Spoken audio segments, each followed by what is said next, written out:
सुंदर नामक एक बढ़ई था जो नया नया शहर में आया था। सुंदर अपने ईमान धर्म का बड़ा पक्का था और बहुत ही ईमानदारी से काम करता था।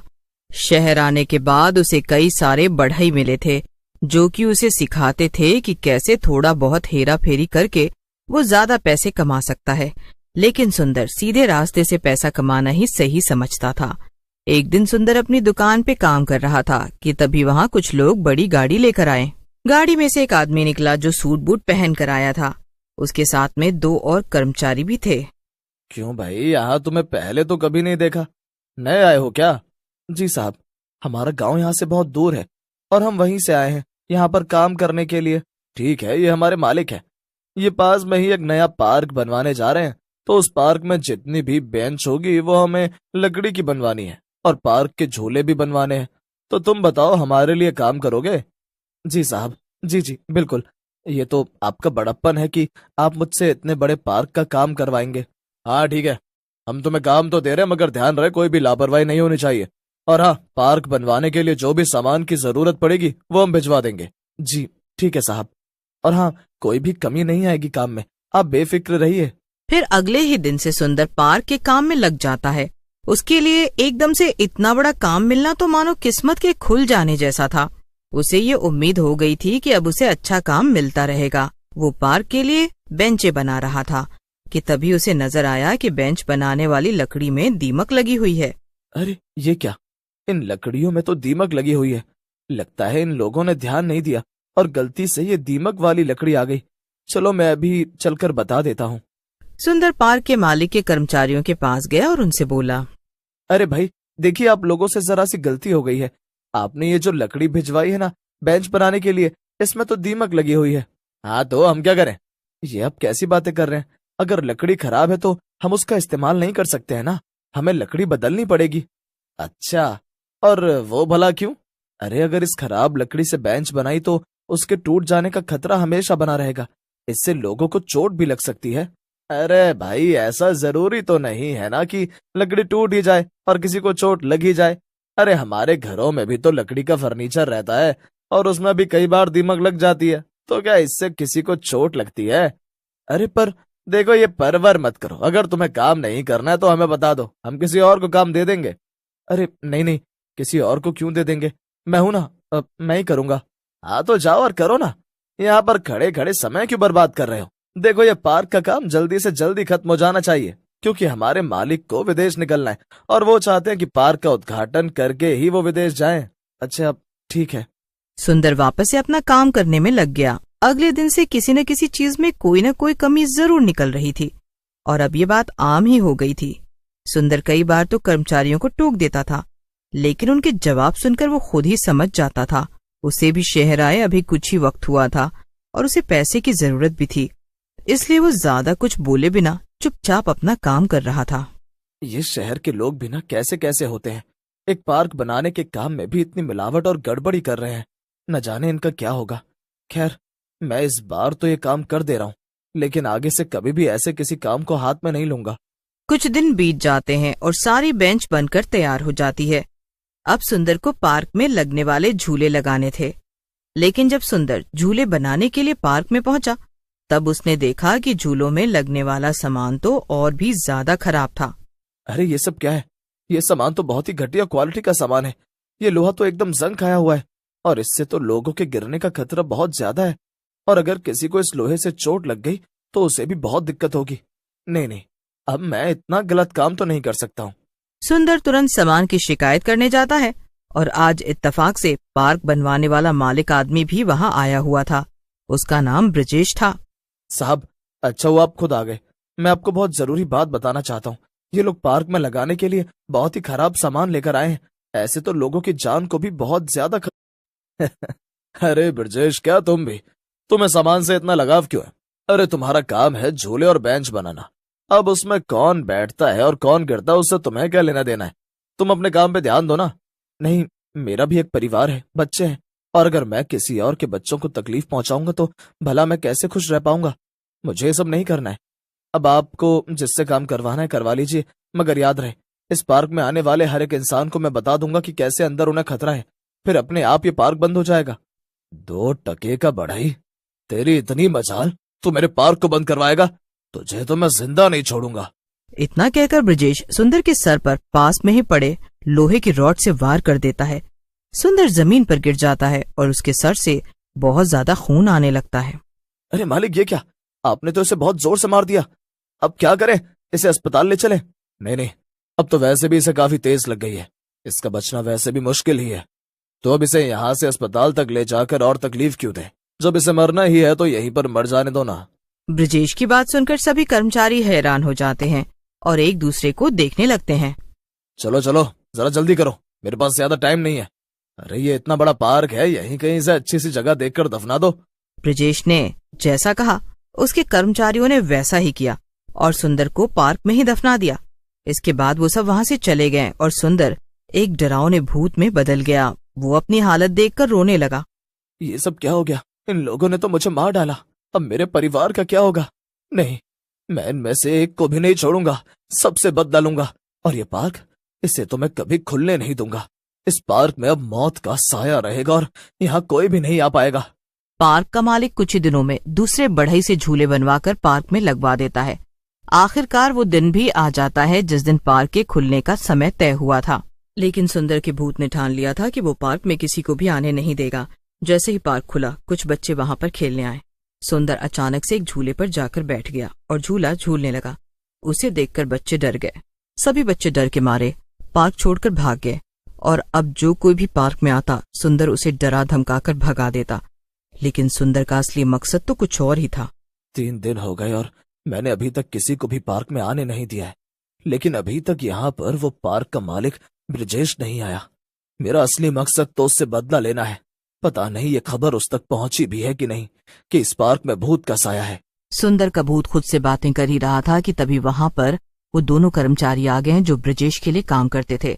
वो दोनों आपस में बातें कर रहे थे। तू पागल है क्या? अगर लोग कह रहे हैं कि यहाँ पर भूत प्रेत का साया है तो तूने अभी तक मालिक को क्यों नहीं बताया? अरे यार, तुझे पता नहीं है कि मालिक विदेश गए हुए हैं? वो कल वापस आ जाएंगे, तब उन्हें सब बता दूंगा। और वैसे भी मुझे इस भूत प्रेत की कहानी पर बिल्कुल भी यकीन नहीं है।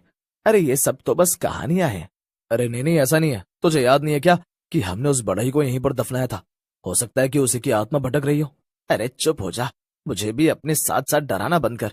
और वैसे भी हमने उस बढ़ई को नहीं मारा था, वो तो मालिक ने मारा था और हमने बस उसे दफनाया था। अच्छा, और इससे तुम एकदम शरीफ हो जाते हो? भूत को अचानक से अपने सामने देखकर दोनों कर्मचारी डर से कांपने लगे। भूत भूत, अरे ये तो उस बढ़ई का भूत है। ये तो सच में आ गया, यानी कि पार्क सच में भूतिया है। तो तुम्हें लगता है कि तुमने मुझे यहाँ दफना कर कोई गलती नहीं की और तुम दोनों शरीफ हो? तो फिर ठीक है, अब मैं भी एक शराफत का काम करूंगा। मैं भी तुम दोनों को यहीं पर दफना दूंगा। भूत की बात सुनकर दोनों कर्मचारी डर गए और वहाँ से भागने की कोशिश करने लगे। लेकिन भूत ने दोनों का गला पकड़ लिया और मरोड़ दिया। दोनों तुरंत मर गए। इसके बाद भूत ने उन्हें भी उसी जगह दफना दिया। दोनों कर्मचारियों की मौत के बाद सारे इलाके में ये बात फैल गई कि जो बगीचा ब्रजेश ने बनवाया है वहां पर कोई भूतिया साया है और जो कोई भी वहां जाएगा वो भूत उसे खत्म कर देगा। ये सब सुनकर लोग वहां से गुजरना भी बंद कर देते हैं। उधर जब ब्रजेश को इस बारे में खबर मिलती है तब वो डर के मारे थर थर कांपने लगता है। नहीं, जरूर ये भूत सुंदर का ही है। अगर मैं वापस वहां गया तो वो मुझे कैसे भी ढूंढकर मार ही डालेगा। इससे बेहतर तो यही होगा कि मैं यहीं फॉरेन में रहकर अपना बिजनेस करूं, कम से कम जिंदा तो रहूंगा। ये सोचकर ब्रजेश वापस ही नहीं लौटता और सुंदर का भूत उसका इंतजार करता रह जाता है। एक रात सुंदर का भूत कर सोच रहा था, इतना समय बीत गया और वो ब्रजेश वापस ही नहीं लौटा। अब भला मैं कैसे अपना बदला ले सकूंगा और अपनी आत्मा को शांति दिला सकूंगा? लेकिन मैं तो इस पार्क से बाहर भी नहीं निकल सकता। सिर्फ एक ही तरीका है इस पार्क से बाहर निकलने का। अगर मैं किसी इंसान के शरीर में घुसकर यहाँ से बाहर निकल जाऊं, लेकिन वो भी कहाँ मुमकिन है। रात तो दूर की बात है, मेरे डर से तो कोई यहाँ दिन में भी नहीं गुजरता है। सुंदर का भूत बैठे बैठे ये सब सोच ही रहा था कि तभी उसे कुछ आवाज सुनाई देती है। पार्क के बाहर सड़क पर एक नशेड़ी आदमी लड़खड़ाते जा रहा था। उसे देखकर भूत को एक तरीका सूझता है। वो पार्क के अंदर ही एक सुंदर लड़की का रूप ले लेता है और फिर उस आदमी को आवाज लगाकर कहता है, क्या तुमने मुझे आवाज लगाई? तुम तो बहुत ही सुंदर लड़की हो। तुम आधी रात को इस भूतिया पार्क में क्या कर रही हो? क्या तुम जानती नहीं ये भूतिया है? आदमी तुरंत पार्क के अंदर घुस जाता है और लड़की को उठाने के लिए आगे बढ़ता है, लेकिन तभी लड़की वापस भूत में बदल जाती है। भूत भूत बचाओ, हम भागो। ये सुंदर लड़की भूत में कैसे बदल गई? लेकिन इससे पहले आदमी भाग पाता, भूत उसके शरीर में घुस जाता है और पार्क से बाहर आ जाता है। वाह वाह वाह वाह वाह, मैं तो बाहर आ गया, लेकिन अब क्या करूं? किसकी मदद लूं और उस ब्रजेश तक कैसे पहुंचूं? हाँ, एक काम करता हूं, सबसे पहले मोहिनी के पास जाता हूं। मोहिनी मरने से पहले सुंदर की पत्नी थी। अब सुंदर के भूत के पास आखिरी रास्ता यही था कि वो मोहिनी के पास जाता और उससे मदद लेता। भूत जल्दी से अपने घर पहुंचता है और खिड़की से अंदर जाकर देखता है। अंदर मोहिनी और बच्चे सो रहे थे। भूत उस आदमी के शरीर से बाहर आ जाता है और तभी वो आदमी डर के मारे वहां से भाग जाता है। भूत घर के अंदर चला जाता है और धीमे से मोहिनी को उठाता है। मोहिनी, उठो, उठ जाओ मोहिनी। मोहिनी की जैसे ही आंख खुलती है, भूत को अपने सामने देखकर वो चिल्लाने लगती है, लेकिन भूत उसे शांत करा देता है। चुप हो जाओ मोहिनी, वरना बच्चे जाग जाएंगे। मैं सुंदर हूँ, मैं मरने के बाद एक भूत में बदल गया हूँ। ये सुनकर मोहिनी शांत हो जाती है। ये सब तुम क्या कह रहे हो? क्या सच में तुम मेरे मरे हुए पति सुंदर हो? बाहर ले जाकर भूत मोहिनी को सब कुछ बता देता है। भूत की बात सुनकर मोहिनी बहुत परेशान हो जाती है और उससे कहती है, तो अब हमें क्या करना है? ऐसे तो तुम हमेशा भटकते ही रहोगे, और वो ब्रिजेश का बच्चा, वो तो डर के मारे यहाँ वापस आने का नाम ही नहीं ले रहा है। करना क्या है? तुम बस मुझे कुछ समय के लिए अपना शरीर दे दो और अपनी फ्लाइट की टिकट बुक करवा दो, फौरन जाने की। अब मैं वहीं जाकर ब्रजेश को मारूंगा। अरे तुम तो ऐसे बात कर रहे हो जैसे कि मरने से पहले बड़ी संपत्ति छोड़कर गए हो हमारे पास। यहाँ मैं जैसे तैसे इन बच्चों को पाल रही हूँ, फ्लाइट की टिकट कहाँ से खरीदूं? ओहो, तुम और तुम्हारे ताने। खैर छोड़ो, तुम मुझे अपना शरीर दो, मैं एयरपोर्ट पे लोगों को डराकर टिकट छीन लूंगा। हाँ, ये ठीक रहेगा, तो फिर मुझे मंजूर है, ले लो मेरा शरीर। अगले ही दिन सुंदर का भूत मोहिनी के अंदर घुसकर एयरपोर्ट पहुंच जाता है। सबसे पहले भूत को एक बूढ़ा आदमी दिखता है। भूत उसे रोककर पूछता है, जी क्या आप भी आज फॉरेन जाने वाले हैं फ्लाइट से? जी हाँ, पर क्यों? क्योंकि मुझे वो फ्लाइट की टिकट चाहिए बुड्ढे। चिंता मत कर, तू कल चले जाना, आज मेरा जाना ज्यादा जरूरी है। मोहन के अंदर मौजूद सुंदर का भूत उस बूढ़े आदमी से वो टिकट छीन लेता है और प्लेन में बैठ जाता है। कुछ देर इंतजार करने के बाद वो फॉरेन पहुंच ही जाता है। वहां पहुंचकर मोहिनी जल्दी से ब्रिजेश के ऑफिस जाती है और वहां जाकर उसे ढूंढ। ब्रिजेश फॉरेन में भी पहले की तरह गलत काम कर रहा था और पैसे कमा रहा था। यहाँ पर उसने अपना बहुत बड़ा ऑफिस भी बना लिया था। ब्रिजेश के ऑफिस पहुंचते ही सुंदर का भूत मोहिनी के शरीर से बाहर आ जाता है और ब्रिजेश के सामने चला जाता है। भूत, यहाँ तू जरूर सुंदर है, यानी कि तू यहाँ भी आ गया मुझे मारने। मैं यहाँ भी आ गया, लेकिन चिंता मत कर, मैं तुझे यहाँ नहीं मारूंगा, बल्कि मैं तुझे वापस ले जाने आया हूँ। मैं तुझे उसी पार्क में मारूंगा जहाँ तूने मुझे मारा था, समझ में आया? क्या? नहीं, प्लीज तो मुझे माफ कर दो। बदले में मैं तुम्हारे परिवार को बहुत सारा पैसा दे दूंगा, जिससे तुम्हारी बेबी बच्चे बहुत अच्छे से जीवन जी सकेंगे। क्या सच में? तो वैसे कितना पैसा दोगे तुम मेरे परिवार को?